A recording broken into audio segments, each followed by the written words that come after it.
Hello everyone, this side Mohit Hussain here. Welcome back to our YouTube channel. और आज की video के अंदर मैं आपको बताने वाला हूं, अगर आप काउंसलिंग करना चाहते हो, चाहे वो कोई भी काउंसलिंग है, स्टेट काउंसलिंग है, आयुष काउंसलिंग है, नीट काउंसलिंग है, तो उन सारी काउंसलिंग के अंदर आपके जो डॉक्यूमेंट्स है वो क्या क्या लगने वाले हैं, कौन कौन से डॉक्यूमेंट्स आपने जो वो प्रिपेयर करवा के रखने हैं काउंसलिंग शुरू होने से पहले। ये सारे के सारे डॉक्यूमेंट जो वो आपके पास होने चाहिए। एक भी डॉक्यूमेंट अगर आपके पास मिसिंग पाया जाता है तो इस केस में आपकी सीट को कैंसिल भी कर दिया जाता है। तो ये डॉक्यूमेंट जितने भी मैं आपको बताऊंगा, अगर तो आपने ऑलरेडी बना रखे हैं तो आप टैली कर लीजिएगा कि सारे के सारे डॉक्यूमेंट जो मैं आपको बता रहा हूँ वो सारे के सारे आपके पास हैं। अगर उसमें से कोई मिसिंग है तो आपको जल्द से जल्द वो डॉक्यूमेंट्स को क्या करना है, बनवा लेना है। काउंसलिंग के टाइम पे आपके डॉक्यूमेंट्स बेशक वो नहीं यूज होंगे, एक बार जैसे ही आपको सीट मिल जाएगी, सीट आपकी कंफर्म्ड हो जाएगी, तो इमीडिएटली आपको बुलाया जाएगा डॉक्यूमेंट्स वेरिफिकेशन के लिए, क्योंकि उस टाइम पे इमीडिएटली नोटिस आता है कि फटाफट आपको डॉक्यूमेंट्स वेरिफिकेशन के लिए यहाँ से वहां तक क्या करना है, पहुंचना है। तो बहुत सारे बच्चे क्या करते हैं, हड़बड़ी के अंदर बहुत सारी चीजों को क्या कर देते हैं, गलत कर देते हैं, तो जिसकी वजह से बहुत सारे बच्चों की सीटें की जो है वो कैंसिल हो जाती है। तो आपको कोई भी गलती नहीं करनी है, खास करके डॉक्यूमेंट्स के अंदर। काउंसलिंग करते टाइम दो ही चीजें मेन होती है, एक करनी होती है चॉइस फिलिंग ध्यान से, दूसरा आपको डॉक्यूमेंट की वेरिफिकेशन अच्छे से करवानी होती है। अगर आप इन दोनों प्रोसीजर के अंदर अच्छे से क्लियर कर देते हो, पास हो जाते हो, तो आपकी सीट को कोई भी जो मना नहीं कर सकता देने से। तो इस चीज का आपको खास करके ध्यान रखना है। चॉइस फिलिंग की वीडियोस में मैं आपको जल्दी पहुंचा दूंगा आप तक, और एक बार अप्रूवल लिस्ट आ जाए। अब यहाँ बात करते हैं इसके अंदर हम आयुष काउंसलिंग करनी है, चाहे नीट काउंसलिंग करनी है, चाहे कोई भी स्टेट काउंसलिंग करनी है, कि कौन कौन से डॉक्यूमेंट्स आपके जो है वो लगने हैं। सबसे पहले डॉक्यूमेंट की बात यहाँ पे हमारे पास करते हैं, जो है आपकी पासपोर्ट साइज फोटोग्राफ।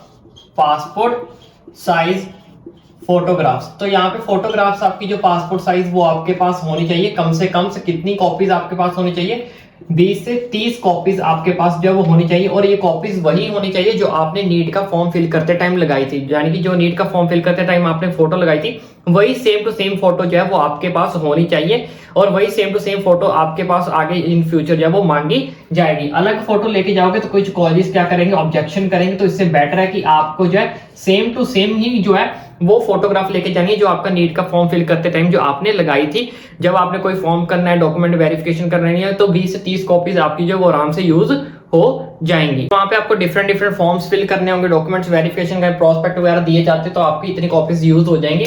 इसके साथ साथ आपको पेरेंट्स की भी अपने साथ साथ लेके जानी है। पेरेंट्स की भी क्या करके लेके जानी है, passport size photographs. Passport size same size की पासपोर्ट साइज फोटोग्राफ अपने पेरेंट्स की भी लेके जानी है। ठीक है, आप उनकी कम से 10 से 15 कॉपीज जो है वो ले जा सकते हो। सेम भी ले जाओगे तो कोई दिक्कत वाली बात नहीं, लेकिन 10 से 20 कॉपीज आपके पास उनकी भी जो है वो होनी चाहिए। किसकी, पेरेंट्स की पासपोर्ट साइज फोटोग्राफ। और अपनी फोटोग्राफ आपकी, दोबारा रिपीट कर रहा हूं, वही होनी चाहिए जो आपने नीट का फॉर्म फिल करते टाइम लगाई थी, सेम टू सेम। ठीक है, और उसके बाद तीसरे नंबर पे आपने क्या करने के जाना है, सिग्नेचर एंड थंब एक्सप्रेशन। जो आपने नीट का फॉर्म फिल करते टाइम लगाए थे, वही सेम टू सेम आपने यहाँ पे क्या करना है, इसको क्या करना है, थंब एक्सप्रेशन लगाने हैं, राइट का भी। ठीक है, यहाँ पे मैं लिख देता हूं, राइट का भी और लेफ्ट का भी, राइट का भी और लेफ्ट का भी। फिर उसको आपने क्या करना है, इस पे लगाने के बाद, ऐसे लगाने के बाद उसको क्या करना है, फोटो खींच के उसको क्या करना है, फोटो के बाद उसको क्या करना है, स्कैन करना है। ठीक है, स्कैन करना है। स्कैन करने के बाद उसकी अच्छे से पीडीएफ बना के, किसकी, सिग्नेचर की, थंब एक्सप्रेशंस की, ठीक है, राइट वाले की भी और लेफ्ट वाले भी, दोनों की, राइट की भी और लेफ्ट भी बना के, जैसे आपने नीट के फॉर्म में फिल किया था, सेम टू सेम वही चीज, सिग्नेचर राइट का लेफ्ट का, फोटो खींच के उसको स्कैन करके अपने एक क्या करना है, पीडीएफ बना के रखनी है। अपने फोन में रख लो, अपनी किसी पेन ड्राइव में रख लो, कंप्यूटर में रख लो, लैपटॉप में, डिफरेंट चीज जगह पे रखना। अपने पापा के फोन में भेज दो, मम्मा के फोन में भेज दो, भाई के फोन में भेज दो, ताकि जब आप काउंसलिंग करने जाओ तो गूगल ड्राइव पे रख लोगे तो बहुत अच्छी बात है। क्योंकि कई बार क्या होता है, हम जब काउंसलिंग करने जाते हैं तो हड़बड़ी में वो चीजें हमारे माइंड से कई बार स्किप हो जाती है। तो गूगल ड्राइव पे रखोगे तो कहीं पे भी आप ओपन करके उसको फटाफट डाउनलोड करके प्रिंट आउट निकाल सकते हो। तो बच्चों, बात करते हैं नेक्स्ट डॉक्यूमेंट्स के बारे में। यहाँ पे मैंने डॉक्यूमेंट्स को कुछ कैटेगरी वाइज डिवाइड किया ताकि आपको अच्छे से समझ लग जाए, क्योंकि ईच एंड एवरी डॉक्यूमेंट हमारे लिए इतना ज्यादा इंपॉर्टेंट है ना कि इस डॉक्यूमेंट्स में एक भी मिसिंग हो तो हमें एडमिशन नहीं मिलेगी। इसका आपको खास करके ध्यान रखना है। 3 चीजें ये वाली मैं आपको ऑलरेडी बता चुका हूं। अब 4th नंबर पे हमारे पास है 10th की मार्कशीट और 10th की सर्टिफिकेट। अब यहाँ पे बहुत सारे बच्चे कंफ्यूज होते हैं कि ये मार्कशीट सर्टिफिकेट एक्चुअल में है क्या। जो तो बहुत सारे पुराने बच्चे आज से 4-5 साल 6 साल पहले, तो उस टाइम पे क्या था, मार्कशीट सर्टिफिकेट अलग अलग आते थे। मार्कशीट और सर्टिफिकेट क्या थे, अलग अलग आते थे। तो इस टाइम पे क्या आपको है कि अभी जो लेटेस्ट रिसेंट हमारे पास जो अपडेट्स रिजल्ट आता है, उसमें जो मार्कशीट और सर्टिफिकेट है, ये दोनों कंबाइन होके आते हैं, दोनों प्लस यानी कि कंबाइन होके आते हैं।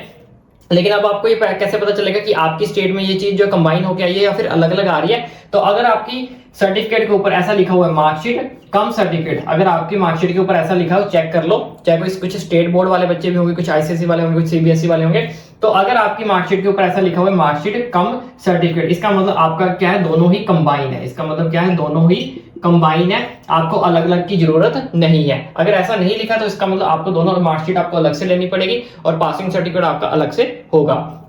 सेम इसी तरह से 12th का मार्कशीट और 12th की सर्टिफिकेट कंबाइन है तो सेम यही मेंशन होगा, ठीक है। उसके बाद नेक्स्ट हमारे पास ट्रांसफर सर्टिफिकेट। ट्रांसफर सर्टिफिकेट जिसको हम टीसी बोलते हैं, टीसी यानी कि स्कूल लिविंग सर्टिफिकेट। क्योंकि अगर आपने रिसेंटली पिछले साल ही अपनी 12th अगर आपने कंप्लीट की थी, अभी नीट दिया है और एडमिशन ले रहे तो आपके स्कूल ने आपको वालों को स्कूल लिविंग सर्टिफिकेट दिया होगा, जिसको हम ट्रांसफर सर्टिफिकेट भी बोलते हैं, वो आपका क्या करेगा, लगेगा। अगर अभी तक आपके स्कूल वालों ने नहीं दिया तो फटाफट वो जाके ले आओ। अब यहाँ पे कुछ बच्चे ऐसे होंगे जो ऑलरेडी बहुत सारे 2-3 साल का ड्रॉप, या फिर कह रहे हो कि कुछ बच्चों ने बीएससी में एडमिशन ले ली होगी, कुछ ने बीए में एडमिशन ले ली होगी, कुछ बीसीए कर रहे होंगे, ठीक है, अलग अलग कोर्सेज आए होंगे। तो क्या, तो ऐसे बच्चे अब नीट दिया है, अब उनका नीट अच्छा हो गया, दोबारा से एडमिशन लेना चाहते हैं, तो ऐसे बच्चे क्या करें, तो ऐसे बच्चों का जो टीसी या स्कूल लिविंग सर्टिफिकेट है वो तो कॉलेज में जमा हो गया होगा, क्या होगा, कॉलेज में सबमिट हो गया होगा। तो आपको क्या करना है, उसकी डुप्लीकेट कॉपी निकलवानी है, डुप्लीकेट कॉपी। अब डुप्लीकेट कॉपी कहां से निकलेगी, आप अपने स्कूल में जाओ जहां से अपने स्कूल अपना कंप्लीट किया था, तो वहां से अपने स्कूल लिविंग सर्टिफिकेट की और टीसी की क्या करो, डुप्लीकेट कॉपी ले आओ, ठीक है। क्योंकि कुछ बच्चों का बीएससी कॉलेज जहां पे बीए वगैरह में सबमिट हो गया होगा, कुछ बच्चों के पास नहीं होगा, तो आपको क्या करना है, कोई दिक्कत परेशानी वाली बात नहीं, डुप्लीकेट कॉपी आप निकलवा लो। आपको अपने स्कूल में जाना जहां से आपने अपनी 12th कंप्लीट की थी, वहां से आप उनको बोलो कि मुझे ट्रांसफर सर्टिफिकेट यानी कि स्कूल लिविंग सर्टिफिकेट की एक डुप्लीकेट कॉपी जो वो बनाकर दे दो, वो आपको दे देंगे। उसके बाद नेक्स्ट है माइग्रेशन सर्टिफिकेट। ये जो माइग्रेशन सर्टिफिकेट होता है ये हर जगह यूज नहीं होता, इसके लिए कुछ स्टेट्स ही जो है एप्लीकेबल है, यानी कि कुछ स्टेट्स इस चीज को मांगती है माइग्रेशन सर्टिफिकेट को। वो जब हमारे पास ब्रोशर आ जाएगा तो मैं आपको बता दूंगा कि कौन कौन सी स्टेट में माइग्रेशन सर्टिफिकेट लगेगा। हर जगह इस चीज की नीड नहीं होती है। तो ये माइग्रेशन सर्टिफिकेट भी अगर आपके पास नहीं है, खासकर ऐसे बच्चे जो बीएससी बीए बीसीए में एडमिशन ले चुके हैं, तो इसकी भी आप स्कूल से अपनी डुप्लीकेट कॉपी जो है वो निकलवा लेना। डुप्लीकेट कॉपी जो है वो आपको स्कूल से क्या करेगी, मिल जाएगी। लेकिन इसका जो नीड है वो हर स्टेट के बच्चे को नहीं पड़ेगी, सम स्टेट्स की जो है स्टूडेंट्स की नीड जो है इसको पड़ेगी। तो नेक्स्ट बच्चों मैं आपको यहाँ पे बताने वाला हूँ जो कि नीट के रिलेटेड आपके पास डॉक्यूमेंट्स होने चाहिए, यानी कि नंबर 7 तक हम यहाँ पे कवर कर चुके हैं। अब नंबर 8 हमारे पास एडमिट कार्ड। नीट जो आपने एग्जाम दिया था उसका एडमिट कार्ड आपके पास होना चाहिए। जैसे कि मैं आपको पहले भी बताते आ रहा हूँ और भी बहुत सारे यूट्यूबर्स जो है वो बड़े बड़े सीनियर्स हैं, आपके टीचर्स भी आपको बताते होंगे कि एडमिट कार्ड की आपके पास 3 से 4 कॉपी जो आपने बनवा के रखनी होती है जब भी आपका एडमिट कार्ड आता है। अब कुछ बच्चे सोच रहे होंगे कि हमारे पास तो एडमिट कार्ड है ही नहीं, तो अब हम क्या करें, अब हम कुछ नहीं कर सकते, तो आपको वेट करना पड़ेगा। क्या होता है, कई बार एनटी अपनी और वेबसाइट पे क्या कर दे, रीओपन कर दे विंडो, तो आप उससे दोबारा से डाउनलोड कर सकते हो। अदरवाइज नहीं तो अपनी एक बार मेल चेक कर लेना, मेल पे भी आपका एडमिट कार्ड जो है वो आया होता है। तो चेक योर मेल, जो भी आपने उस टाइम पे नीट का फॉर्म फिल करते टाइम मेल फिल की थी उसमें आपको आपका एडमिट कार्ड आया होगा, वहां से डाउनलोड कर लेना।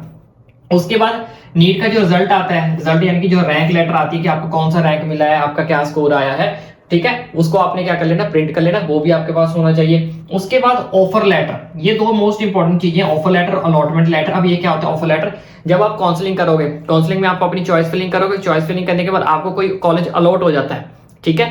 कॉलेज अलॉट होने के बाद आपके पास आएगा ऑफर लेटर कि आपको भाई ये वाला कॉलेज अलॉट हुआ है, ठीक है, ये वाला आपको कॉलेज अलॉट हुआ है, तो आपने अपने डॉक्यूमेंट्स वेरिफिकेशन के लिए उस कॉलेज के अंदर जाना है। तो वो सारा कुछ आपके ऑफर लेटर में लिखा होगा कि कौन सा कॉलेज आपको अलॉट हुआ है, कब से कब आपने अपनी डॉक्यूमेंट्स वेरिफिकेशन करवाने जा सकते हो, क्या डेट होगी, क्या टाइम रहेगा, सब कुछ आपका जो है वो ऑफर लेटर के अंदर जो है वो यहाँ पे इसमें मेंशन होगा। इसको आपने डाउनलोड कर लेना जिसमें आपको ये सब कुछ मेंशन होगा, ठीक है। फिर आप जाओगे नोडल सेंटर, नोडल सेंटर में आप ये अपना ऑफर लेटर दिखाओगे, तभी आपकी वहां पे जो डॉक्यूमेंट्स वेरिफिकेशन क्या करेंगे वो आगे प्रोसीड करेंगे। तो जब आपका डॉक्यूमेंट्स वेरिफिकेशन वहां पे हो जाएगा, ओके हो जाएगा, आपके डॉक्यूमेंट सारे सही निकलेंगे, सब कुछ ओके हो जाएगा, तो उनकी तरफ से आपको एक अलॉटमेंट लेटर दिया जाएगा। अलॉटमेंट मतलब आपकी सीट जो वो कंफर्म्ड हो चुकी है। उसमें लिखा होगा कि आपको जो सीट है वो अलॉट कर दी गई है, आपके डॉक्यूमेंट्स जो वेरिफिकेशन के लिए आए थे वो सारे के सारे वेरीफाइड हो गए, वो सब कुछ ठीक है, तो वो अलॉटमेंट लेटर आपको दे देंगे। फिर डॉक्यूमेंट्स वेरिफिकेशन करने के बाद फिर जो जिस कॉलेज में आपको वो सीट मिली होगी, ठीक है, यानी कि जिस कॉलेज के लिए आपने यहाँ पे अपने सबमिट करवाए होंगे डॉक्यूमेंट्स, तो वो सारे अगर ओके होते हैं तो दोबारा से आपको उस कॉलेज के अंदर जाना है अलॉटमेंट लेटर लेकर कि मेरे सारे डॉक्यूमेंट जो वेरीफाई हो चुके हैं, सब कुछ ठीक है,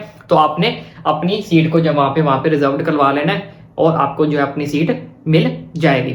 अब इसके अलावा कुछ और भी डॉक्यूमेंट्स होते हैं, वो भी मैं आपको फटाफट जो है वो बता देता हूं। बच्चों यहाँ पे हमारे पास 11 डॉक्यूमेंट्स जो हमारे पास कंप्लीट हो चुके हैं। नेक्स्ट 12th की भी यहाँ पे बात करते हैं। तो यहाँ पे हमारे पास 12th है valid ID proof. 12th number पे हमारे पास यहाँ पे क्या है, वैलिड आईडी प्रूफ आपके पास कोई ना कोई होना चाहिए। आपका आधार कार्ड चल जाएगा, आपका पैन कार्ड चल जाएगा, आपके पास ड्राइविंग लाइसेंस है वो चल जाएगा, यानी कि कोई भी वैलिड आईडी प्रूफ है वो आपके पास होना चाहिए। इवन आपके पेरेंट्स का भी जो है साथ लेके जरूर जाएं, पेरेंट्स का भी और खुद का भी आईडी प्रूफ जो है आपने साथ लेके जाना है। पैन कार्ड, आधार कार्ड या फिर ड्राइविंग लाइसेंस कुछ भी आपका जो है वो वैलिड माना जाएगा। उसके बाद 13th नंबर पे हमारे पास यहाँ पे डोमिसाइल सर्टिफिकेट। यहाँ पे बहुत सारे बच्चों को प्रॉब्लम आती है कि डोमिसाइल सर्टिफिकेट जो वो कितना पुराना होना चाहिए, कितना लेटेस्ट होना चाहिए, कब बनाया होना चाहिए। कुछ बच्चों का जो डोमिसाइल सर्टिफिकेट है वो 2 साल पहले का होगा, किसी का 5 साल का होगा। बहुत बच्चे सेटिस्फाइड होंगे कि हाँ भाई डोमिसाइल सर्टिफिकेट बना हुआ, तो ऐसा बिल्कुल भी नहीं है। डोमिसाइल सर्टिफिकेट आपका लेटेस्ट होना चाहिए। तो अगर आपका लेटेस्ट नहीं है, इस साल का नहीं है, तो आपको उसको रिन्यू करवा लेना, इजिली रिन्यू हो जाता है। तो आपको इसको क्या करवा लेना है, रिन्यू करवा लेना। तो मैं यहाँ पे मेंशन भी कर लेता हूँ, तो आपको ये जो है वो रिन्यू करवा लेना है। क्या चीज, अपना डोमिसाइल सर्टिफिकेट को रिन्यू करवा लो फटाफट। जो भी बच्चे अपने डोमिसाइल सर्टिफिकेट का बेनिफिट लेना चाहते हैं तो उनको रिन्यू करवाना ही पड़ेगा। उसके बाद नंबर 14 पे हमारे पास यहाँ पे है गैप सर्टिफिकेट। तो गैप सर्टिफिकेट जिन बच्चों ने नीट करने, +2 करने के बाद नीट करने के लिए 1 साल का गैप डाला, 2 साल का गैप डाला, तो यहाँ पे उनके पास क्या होना चाहिए, गैप सर्टिफिकेट जो आपके पास क्या होना चाहिए, होना चाहिए। गैप सर्टिफिकेट के बिना आपकी जो एडमिशन नहीं होगी वो इनकम्प्लीट रहेगी। अगर आपने गैप डाला है तो, यानी कि बीच में 1 साल बाद आपने ड्रॉप लिया था या 2 साल का ड्रॉप लिया था, तो ये बनेगा कैसे, ये आप किसी भी एफिडेविट बना लीजिए। जिसका एफिडेविट बनता है आप किसी भी लॉयर के पास चले जाइए, उनको पता होगा कि आपको, उनको बता दीजिए कि मुझे गैप सर्टिफिकेट बनाना है, वो अपने आप एक स्टैम्प पेपर पे बना के आपको जब वो दे देंगे। अगर फिर भी आपको नहीं पता चला, मैं इसके लिए डिटेल में वीडियो बना दूंगा, मुझे कमेंट करके जो है वो बता देना। गैप सर्टिफिकेट की हम क्या करेंगे, डिटेल में वीडियो बना देंगे। अगर आपको नहीं पता चला, अदरवाइज किसी लॉयर पे पास जाके आप बोल सकते हो, वो उनको पता होता है सारा प्रोसीजर, वो बना देंगे। उसके बाद कैटेगरी सर्टिफिकेट। कैटेगरी सर्टिफिकेट के अंदर तो बहुत बच्चे जो है वो फंसते हैं। बहुत सारे बच्चों को प्रॉब्लम आती है किसके अंदर, कैटेगरी सर्टिफिकेट के अंदर। की कैटेगरी सर्टिफिकेट जो कब से कब तक जो है वैलिड माना जाएगा। तो इस चीज को मैं यहाँ पे हाईलाइट करके मेंशन कर रहा हूँ कि जो भी आपका कैटेगरी सर्टिफिकेट है, ठीक है, वो 6 मंथ से आपका ओल्ड नहीं होना चाहिए। 6 मंथ से ज्यादा वो आपका ओल्ड नहीं होना चाहिए। इसको मैंने यहाँ पे हाईलाइट कर दिया है। 6 महीने से पुराना आपका सर्टिफिकेट नहीं होना चाहिए। मान लो अगर आपकी जो काउंसलिंग है अगस्त में शुरू होती है, या फिर इसी मंथ के लास्ट में शुरू होती है, या सितंबर में होती है, कभी भी आपको सीट मिलती है, तो उसके 6 महीने के अंदर अंदर आपका जो वैलिड माना चाहिए। मान लो अगर आप अप्रैल में बनवाते हो, तो अप्रैल से लेके अप्रैल, मई, जून, जुलाई, अगस्त, सितंबर, तो सितंबर आपका 6वां महीना होगा। तो इन 6 महीने से पुराना आपका नहीं होना चाहिए। अगर आपके पास जनवरी का बना हुआ है, फरवरी का बना हुआ है, मार्च का बना हुआ है, तो वो सब आपका काउंटेबल नहीं होगा। क्योंकि अगर आने वाले टाइम्स में आपको देख लो, अगर आपका जनवरी का बना हो तो ये ऑलरेडी आपका 7वां महीना चल रहा है, तो वो आपका एक्सपायर हो चुका है। तो 6 महीने के अंदर अंदर जो आपका सर्टिफिकेट बना होगा कैटेगरी सर्टिफिकेट, वही आपका जो है वैलिड माना जाएगा। मैं इस चीज को यहाँ पे एरो बना के हाईलाइट भी कर देता हूँ। 6 मंथ से पुराना जो है वो आपका सर्टिफिकेट नहीं चलेगा। 6 मंथ के अंदर अंदर आपकी जो डेट वो आनी चाहिए काउंसलिंग की। उसके बाद नेक्स्ट है 16 नंबर मेडिकल फिटनेस सर्टिफिकेट। ये जो मेडिकल फिटनेस सर्टिफिकेट है ये आपको एट अ टाइम बनवाना होता है, क्योंकि जब आपकी काउंसलिंग सीट वगैरह आ जाती है तो विद इन, क्योंकि 7 डेज के लिए ही वैलिड होता है। तो जब आपकी सीट अलॉटमेंट सब कुछ आपको हो जाएगा, तो विद इन 7 डेज के अंदर एट अ टाइम आपको बनवाना होता है। क्योंकि जैसे मैंने आपको बताया सिर्फ 7 डेज के लिए ही क्या होता है, वैलिड होता है। तो ये सारे के सारे डॉक्यूमेंट्स मैंने आपको डिटेल में बताए हैं, ठीक है। मैंने कुछ भी यहाँ से रब नहीं किया है। Number 1, number 2, number 3, number 4, number 5, number 6, number 7, number 8, number 9, number 10, number 11, उसके बाद 12, 13, 14, 15 और 16, ये सारे के सारे डॉक्यूमेंट्स आपके पास होने चाहिए। एक भी डॉक्यूमेंट मिसिंग रहा तो आपका जो सीट कैंसिल कर दी जाएगी। इसके साथ साथ आपको एक और चीज का ध्यान रखना है, जो है डोमिसाइल सर्टिफिकेट का। क्योंकि बहुत सारे बच्चों के पास जो डोमिसाइल सर्टिफिकेट होता है वो 2 स्टेट्स का होता है। मान लो एक के पास, किसी के पास पंजाब का भी होगा और हरियाणा का भी होगा, तो आपको एक टाइम पे दोनों सर्टिफिकेट यूज नहीं करने। क्योंकि बहुत सारे बच्चे ऐसे हैं जो पंजाब में भी अप्लाई कर देते हैं, उसके बाद हरियाणा में भी अप्लाई कर देते हैं। तो ऐसा आपको बिल्कुल भी नहीं करना है। अगर आप ऐसा करते हो, पंजाब में भी अप्लाई कर दोगे, हरियाणा में भी अप्लाई कर दोगे, क्योंकि बहुत सारे बच्चों ने ऐसे पिछले साल किया था, दोनों के बच्चों के पास 2 डोमिसाइल सर्टिफिकेट थे। तो अगर आप ऐसा करोगे तो आप ब्लैक लिस्ट हो जाओगे, तो आपको कहीं पे भी सीट नहीं मिलेगी। पूरी काउंसलिंग से आपको क्या कर दिया जाएगा, डिस्क्वालीफाई कर दिया जाएगा, आपको ब्लैक लिस्ट कर दिया जाएगा। तो आपने एक टाइम पे एक ही सर्टिफिकेट को यूज करना है। डोमिसाइल चाहे पंजाब में हो तो पंजाब का कर लो, अगर हरियाणा में करना है तो हरियाणा में, मतलब एक ही करना है एट ए टाइम। तो आई होप अब आपको ये सारे के सारे डॉक्यूमेंट डिटेल में पता लग गया होंगे। इनमें से कोई भी मिसिंग है, फटाफट डॉक्यूमेंट्स उनको बनवा लो। इसके अलावा आपको काउंसलिंग कैसे करनी है, चॉइस फिलिंग आपको कैसे करनी है, सब कुछ आपका भाई आप तक पहुंचाएगा। कौन से कॉलेज अप्रूव्ड हुए, कौन से नहीं, क्या कॉलेज की कट ऑफ रहेगी, ईच एंड एवरीथिंग की अपडेट आपका भाई आप तक पहुंचाएगा, वो भी फ्री ऑफ कॉस्ट। और काउंसलिंग के प्रोसीजर को अच्छे से समझ ले। दोनों के लिंक मैं आपको नीचे डिस्क्रिप्शन बॉक्स में दे दूंगा कि एमसीसी की काउंसलिंग आपको कैसे करनी है और आयुष काउंसलिंग आपको कैसे करनी है। फर्स्ट राउंड में क्या करना है, सेकंड राउंड में क्या करना है, थर्ड राउंड में क्या करना है, ऑलरेडी वीडियो बना दी है। चेक जाके डिस्क्रिप्शन बॉक्स में जरूर चेक कर ले, और वीडियो अच्छी लगे तो चैनल को सब्सक्राइब करना भी ना भूलें।